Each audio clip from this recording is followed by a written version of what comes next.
তেল তেলে জীবনটা গোলমেলে আগে পিছে দিলে তেল খেয়ে নেতারা চরণে তেলে জনগণে খায় তেল মতের অমিল হলে ফে কেউ করে কারবারি কেউ করে দরবারি কেউ করে বাড়াবাড়ি কেউ করে কারাকারি দিল থেকে তাল হলে পে মালিশেতে লাগে তেল বকশিসে মারে তেল সুপারিশে মারলে তেল পটানোতে লাগে তেল টেবিলের তলে তেল প্রমোশন পাইতে তেল তাও লাগে তেল তেলে বোতল বাগায় ডোলে হরেক পদের তেল আরে তেল দিয়া খটকা খাইতে খাইতে পটকা বাইজা গেছে 12টা তাই খাই তেল সারা পরোটা জোশ তেল সারা পরোটা তেল সারা পরোটা তেল সারা পরোটা তেল সারা পরোটা তেল সারা পরোটা তেল সারা পরোটা তেল সারা পরোটা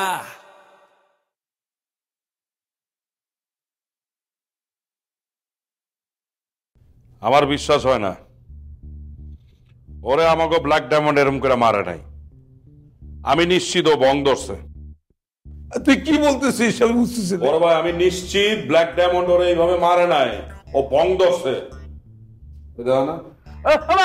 না দেখছো দেখছো চলো তুমি স্যার চলো স্যার স্যার আমি ভং ধরি নাই স্যার ওই মামলা মকদ্দমা আমি করব না স্যার স্যার সব তো ক্লিয়ার হয়ে গেছিল আমি তো কইছিলাম অফিসে আমি পরিস্থিতির শিকার আংশিক কনফিউশন আছিল তারপর আপনার ব্ল্যাক ডায়মন্ড ভাই আমারে নিয়ে গেল এরপর আমি তো ব্ল্যাক হয়ে গেলাম এরপর কি হয়েছে আমি কিছু জানি না এরপর থেকে আমি এখানে স্যার জানবো কেমনে মাইর খাইছে জানবো বড় ভাই তুমি ডাক্তারের কাছে চলো ডাক্তারের কাছে গেলেই তুমি সব কিছু টের পাইবা আমি নিশ্চিত করে কইতাছি তো ব্ল্যাক ডায়মন্ড ওরে মারা নাই ওই বং ধরছে পুরা আরে তুই কি বলিস ভং ধরছে আহা মিস্টার ফাত্তা আপনার কি অবস্থা বলতে পারবেন একটু আপনি ঠিক আছেন তো মানে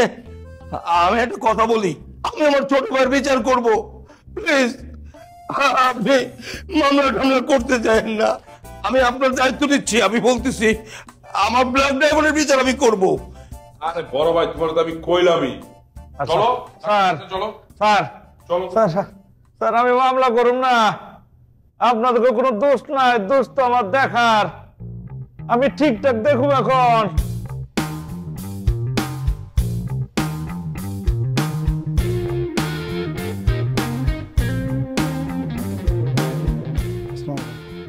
বড় ভাই বসেন বসেন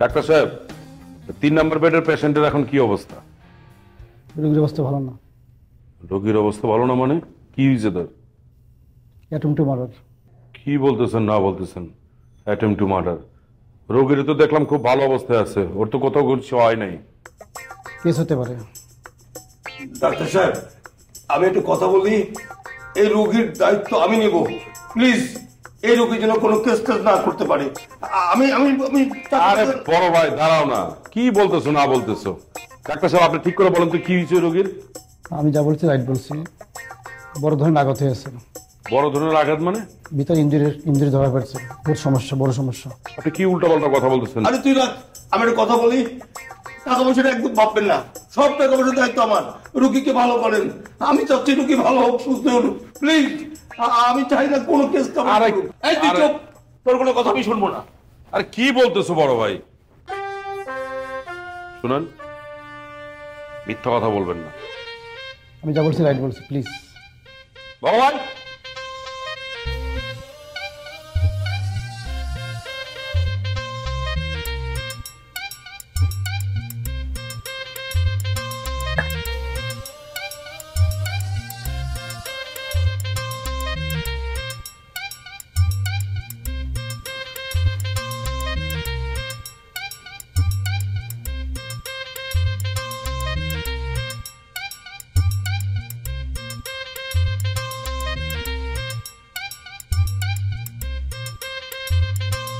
ওয়াও আপনার সঙ্গে যে আমার এখানে দেখা হয়ে যাবে আমি তো ভাবতেই পারিনি পৃথিবীতে আসলে এমন কিছু জায়গা থাকে যেখানে আসলে হুটহাট করে যে কারোর সাথে দেখা হইতে পারে আসলে তো জিনিসটা হচ্ছে যে আপনাকে চিনি আপনার ফ্যামিলিকে তো অনেক আগে থেকে চিনি বাট আমাদের আসলে কথাবার্তা হয় না আর কিন্তু আপনার বড় ভাইয়ের সাথে কিন্তু আমার রোজ দেখা হয়।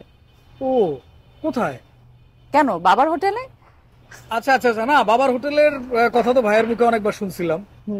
সেখানে আমরা সকালবেলা নাস্তা করি, সে খায় তেল ছাড়া পরোটা, আমি খাই তেল সহ পরোটা। ও, আপনি তেল দিয়ে খান?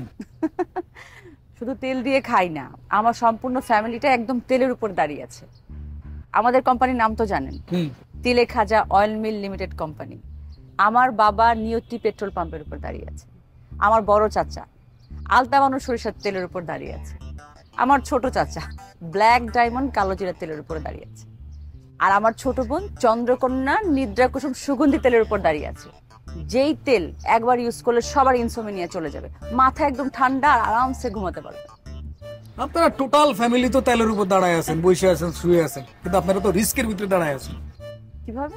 এই যে আপনারা টোটাল ফ্যামিলি তেলের উপর দাঁড়ায় আছেন, বসে আছেন, তেল মাখছেন, তেল খাচ্ছেন, তেল লাগাচ্ছেন, টোটাল রিস্কের উপরে আছেন আপনারা। রিস্কের উপরে নেই ভাইয়া, আর রিস্কে আছেন তো আপনারা। এই যে তেলের উপরে ছাস করে পিছলাই পড়ে যেতে পারেন যে কোনো মুহূর্তে। So funny. এই যেমন ধরেন আপনার মোটর বাইক, আপনার দামি দামি গাড়ি, এইসব গাড়িতে যদি আমরা তেল না দেই, আপনাদের গাড়ি কি আগাতে পারবে? জীবনেও পারবে না।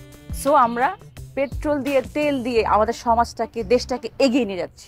এই যে আপনারা যতই বলতেছেন তেল মেল মেখে, তেল মেল দিয়ে আপনারা দেশটাকে এগিয়ে নিয়ে যাচ্ছেন, আসলে আগাচ্ছেন না। আপনারা একটা শ্রেণীতে পড়ে গেছেন। শ্রেণীতে? হ্যাঁ, তেল বাস শ্রেণী। এই যে তেল বাস শ্রেণী, বুঝতে পারতেছেন?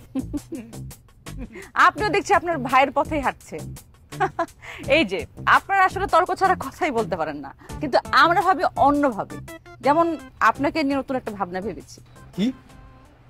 এই যেমন ধরেন আপনাদের ফুল ফ্যামিলি সবাই কিন্তু মোটামুটি তেল বিরোধী। এখন আপনাদের মধ্যে কেউ যদি তেল নিয়ে কাজ করে, হ্যাঁ, তেলের প্রমোশন করে, তাহলে ব্যাপারটা কি হবে? একদম বাস্ট হয়ে যাবে, অনেক ভাইরাল হয়ে যাবে। তাই ভাবছিলাম আমাদের তিলেখাজা অয়েল মিল কোম্পানি লিমিটেডের কোনো একটা স্পেশাল পদে আপনাকে নিয়োগ করতে চাই। স্যালারি নিয়ে আপনি ভাববেন না, আপনাকে যথেষ্ট পরিমাণের হ্যান্ডসাম একটা স্যালারি দেওয়া হবে। এই যে আপনি যে বললেন আমাকে হ্যান্ডসাম অ্যামাউন্ট দিয়ে, পদ পদবি দিয়ে 1 নম্বর তেলবাস বানাতে চান, সেটা কি কোনোদিন সম্ভব? আপনাদের বাপ দাদা 14 গোষ্ঠী কোনোদিন কি আমাদের 1 টুকরো জমি কিনতে পারছে? বলেন, কেউ কোনোদিন 1 টুকরো জমি কিনতে পারছে? টুকরো জমি কিনতে পারি নাই, কিন্তু অবশ্যই কিনবো, ফিউচারে কিনবই। দরকার পড়লে যত রকমের তেল আছে সব ঢেলে দিব। ডিজেল, অকটেল, পেট্রোল, নারিকেল তেল, সরিষার তেল, সয়াবিন তেল, কলজিরার তেল, সব তেল ঢেলে দিব, তারপরে কিনবই। যতই আপনি তেল ঢালেন আর তেল মারেন, আমাদের কাউকে আপনারা কখনো কোনোদিন তেলবাস বানাতে পারবেন না, বুঝছেন? Time will see. এই শুনেন, আপনাদের মতো তেলবাজের দলে আমি না আসলেও আর দেখা হবে, আর কথা হবে নিরজনে, দূরে কাছে যত বন্ধু আছে, আর কথায় আছে, আর কথায় আছে তোমার সনে।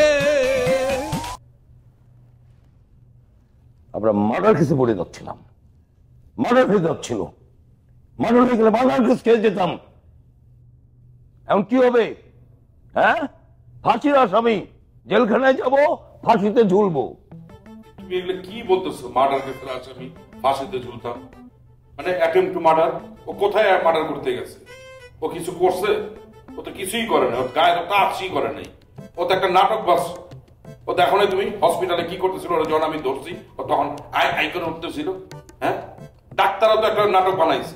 তুমি বলতেছো অ্যাটেম্প টু মার্ডার। ও মার্ডার করতে গেল কোথায়? আর আমার ছোট ভাই, আমি জানি না ও কি করতে পারে, ওর দৌড় কতটুকু আমি তো জানি না।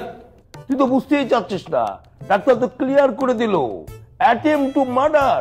আমি দেখলাম না, সমস্ত শরীর রক্তাক্ত, আমি তো পরিষ্কার হচ্ছি। এই অ্যাটেম্প টু মার্ডার আমার বিরুদ্ধে কেস হচ্ছে এবং আমি ফাঁসিতে ঝুলছি। ও যা করছে, আমি কি বলছিলাম যাবার? আমি তোকে কতবার নিষেধ করলাম, যাস না যাস না। ও যা করতে কোক, ওরে ছেড়ে দে। তুই তো তোর শুনলি না, তুই ছুটলি। তুই কেন এরকম মারলি? কি জন্য মারলি? অ্যাটেম্প টু মার্ডার ডাক্তার বলছে, এটা তো অবশ্যই মার্ডার। বড় ভাই তুমি প্লিজ, তুই বারে বারে অ্যাটেম্প টু মার্ডার করো না তো। তোমার আমি বারে বারে বলতেছি, কিন্তু ও একটা নাটক বাজ, ও নাটক সাজাইছে। এটা ডায়মন্ড, তোমাকে আমি কতবার বলছি এই যে যখন তখন যার তার গায়ে তোমার হাত তোলার অভ্যাস, এটা তোমাকে ছাড়তে বলছি না? কিছুদিন আগে তুমি যে এই যে কি মডেলটাকে মারলা, আবার এখন আবার আরেকজনকে মারছো। এটাতে কত বড় একটা ঘটনা ঘটতে পারে সেটা তোমাদের ধারণা আছে? কিভাবে তুমি এই কাজটা আবার করলা? ভাবি বিশ্বাস করো, আমি মডেলরে মারছি, এটা সত্যি কথা। কিন্তু তোমরা যখন আমার শাসন করছো, আমার বলে দিছো যে এগুলো আর না করতে, আমি কিন্তু আর এগুলো করিনি। আমি নিয়ত করছি আর কখনো কারো গায়ে হাত দিব না। কিন্তু এই আরডির একটা ফাত্তা আমার সামনে আমার বড় ভাইরা খারাপ কথা বলছে, অপমান করছে, এটা তো আমি নিতে পারিনি। আমি ওর ধরতে গেছিলাম, ধরতে গেছি, ও ছুঁটা ধর দিছি, তারপর আমরা সবাই মিলে গিয়ে ওর ধরে নিয়ে এসছি। তারপর আবার ওর ধরছি, ও আমার হাত মা ঝাড়া দিয়ে উল্টা আমি নিজে ব্যথা পেয়েছি, ও পলাইছে। তখন আমি বুঝছি ও একটা কিছু না কিছু করবে, ও তখনই গিয়ে নাটকটা বানাইছে। ও নাটক করতেছে, সবাই আমার ভুল বুঝে, ও ফুল একটা নাটক বানায় এর কাহিনীটা করতেছে। শোনো, নাটক বানাক আর সিনেমা বানাক, এই ঘটনা যদি মানে বিরাট একটা আকার ধারণ করে, ওরা যদি কেস করে, তখন তোমরা কি করবা? হ্যাঁ, তোমার ভাইকে তো ধরে নিয়ে যাবে, তার নামে তো কেস হবে, তাকে তো জেলে নিয়ে যাবে।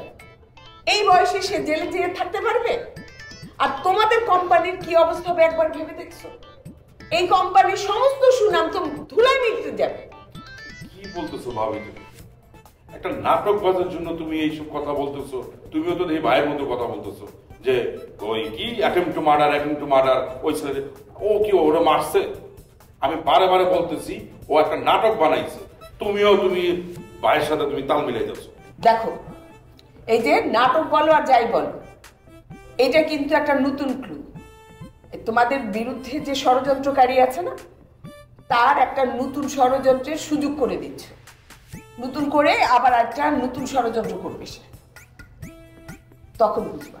বুঝলাম, মানে এখানে ষড়যন্ত্রের কি আছে ভাবি? তোমরা না জিনিসটা না অনেক বড় করে ফলাইতেছো, যে অ্যাটেম্প টু মার্ডার, ও মার্ডার করতে গেছে, তুমি বলতেছো যে ওই লোকের পিছনে টাকা খরচ করতে হবে। এগুলা কেন? মানে ও কি মারছে? ওই ছেলেদের মারছে, ও অন্যায় করছে, অন্যায়ের প্রতিবাদ করছে, ও কি খারাপ কিছু করছে? যেটাই করি, কিছু কিছু জিনিস কিন্তু আমাদের ভেতরেই রাখতে হবে। তুমি ওই লোকের কাছে গিয়ে মাপ চাবা। হ্যাঁ, এই জন্যই মাপ চাবা, কারণ এটা নিয়ে যেন বাইরের না ছড়ায়, বাইরের লোক কিছু ষড়যন্ত্র করতে না পারে। আর তুমি কি করবা? ওই লোকের যে চিকিৎসার খরচ পুরাটা দিবা, আর সুস্থ হয়ে গেলে সেই লোককে আবার কোম্পানিতে ঢুকাই ফেলবা, যে পদে ছিল সেই পদে। কি বলতেছো না বলতেছো? মানে ও যায় ওই লোকের কাছে মাপ চাবে, ওই লোকের জন্য যত খরচ আছে সব দিবে চিকিৎসা বাবদ। মানে কি বলতেছো? ওর মানে কয় টাকা খরচ হবে? ওর একটুখানি কাইটা গেছে, এর জন্য কি ওকে মানে অ্যাটেম্প টু মার্ডার? বাদ দাও, যেটা কিছু তোমাদের কোম্পানি তোমরাই ভালো বুঝো, আমি শুধু বলার জন্য বললাম, তোমাদের ভালোর জন্যই বললাম। দেখো চিন্তা করে। একটা কথা বলি, তোর ভাবি কিন্তু খারাপ কিছু বলে নাই, কথা খুব পরিষ্কার। ডায়মন্ড, তুই ভদ্রলোকের কাছে যাবি, মিস্টার ফাত্তার কাছে মাপ চাবি, সমস্যার সমাধান করবি, আর ওনাকে আমি আবার নতুন করে আমার অফিসে জয়েন করাবো। মনে রাখবি, মাথা গরম করে কিছু হয় না, পলিসি মাথা ঠান্ডা করে পলিসি করতে হবে। পলিসি করলেই কিন্তু আমরা সামনে যেতে পারবো। আর এই তেলের কাছে অয়েল মিল কোম্পানি লিমিটেড কিন্তু পলিসি করেই এই পর্যন্ত আসছে। পলিসি করে চলতে হবে আমাদের, এটা মাথায় রাখতে হবে। দিন শেষে কি হলো? দোষ আমার গায়ে। তুমি বললে চুরি করছি আর তোমরা আমার চোর বানাই দিবে।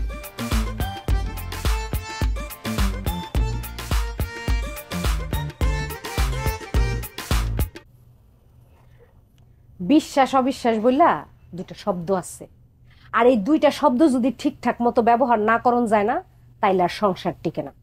তোমার মধ্যে বিশ্বাস বললে তো কোনো কিছু নাই, অবিশ্বাসে ভরা। আমারটা অবিশ্বাসে ভরা, আর তোমারটা খুব বিশ্বাসে ভরা। আশেপাশের লোকজনের কাছ থেকে যেসব কথা শুনছি, এইসব কথা যদি আমি তোমার এখন বলি, তাহলে তোমার আর আমার সংসার টিকবো না। কি শুনছো কও না, সাহস থাকলে কও যে কি শুনছো। আমার জানতে হইব না যেন আমি কি অবিশ্বাসের কাজ করছি। তুমি জানো না তুমি কি অবিশ্বাসের কাজ করছো? এগুলো আমার মুখ থেকে শুনতে চাও কেন? আমার মুখ থেকে বাইরে তোর সংসার টিকবো না, কয়বার বলো? না টিকুক, এরকম সংসার টিকন লাগবো না। যেই কথা শুনলে আমার সংসার ভাঙা যাইবো সেই কথা শোনা অনেক ভালো। সংসার না টিকলে না টিকবো, আমি আর এরকম সংসার চাই না, করতেও চাই না, থাকতেও চাই না। তুমি তো এরকম সংসার চাইবা না। কারণ কি? কারণ হলো এই সংসার ভাঙা গেলে তখন এইখানে এই যে টিনের বাড়ির জায়গায় দালান উঠবো, বাড়ির সামনে গাড়ি চলে আসবো। এই যে এখানে 3 পাটের সেগুন কাঠের আলমিরা হইব, ডিপ ফ্রিজ হইব, দেয়াল টিভি হইব, আরো কত কিছু হইব। এগুলো আমি বুঝি না। হইব, কারণ হইতেছে কি আমার মধ্যে না বিন্দু মাত্র 2 নাম্বারই নাই, এই জন্য হইব। আমার মধ্যে 2 নম্বরই না, 2 নাম্বারিতে ভরা। কারণ হইতেছে তোমার যে 1 নম্বরই কাজটা না, ওইটা আমার কাছে কোনোই 1 নাম্বারই মনে হয় না। আরে যে 1 নাম্বারই কাজ কইরা কোনো কিছুই হইব না, নিজের সকালাত পূরণ হইব না, ঘরে জিনিসপত্র আসবো না, তাহলে সেই 1 নাম্বারি থেকে আমার 2 নাম্বারই অনেক ভালো, অনেক উপরে আছে। এরকম 1 নাম্বারির আমার দরকার নাই। এই সারা জীবন না ওই গাড়িতেই খালি তেল ভরণ লাগবো, আর নিজের সরকারি যে তেল দাম লাগবো এটা আর জীবনও পারবা না। এই আমি কয়ে দিলাম, সত্য সব দরকার নাই আমার নিজের সরকার তেল দেওয়ার। আমি মানুষের গাড়িতে তেল দিব, আর ওই গাড়ি মানুষের নিয়ে চলবে। আমি মানুষকে তেল দিব না। এই ডিজেলই থাকবো, 1 নম্বরই থাকবে।